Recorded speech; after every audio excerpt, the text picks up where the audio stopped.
আজকের recipe bit বাটা। দুটো bit আমি ছাড়িয়ে পরিষ্কার করে আমি গ্রেট করে নিয়েছি। কালো সর্ষে, সাদা সর্ষে, পোস্ত, 4টে লঙ্কা দিয়ে একটা মশলা বানিয়ে নিলাম মিক্সারে। কিছুটা বাদাম লাল করে ভেজে তুলে নিলাম।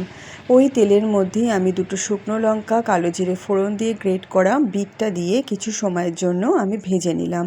এরপর 1 চামচ নুন, 1 চামচ হলুদ দিয়ে আরও মশলার সাথে বিটটা ভালো করে ভেজে নিয়ে আমি 5 মিনিটের জন্য চাপা দিয়ে রাখলাম। চাপা খোলার পর আমি পোস্ত সর্ষে বাটাটা দিয়ে ভালো করে কষিয়ে নিয়ে মশলা ধোয়া জলটা দিয়ে দিলাম।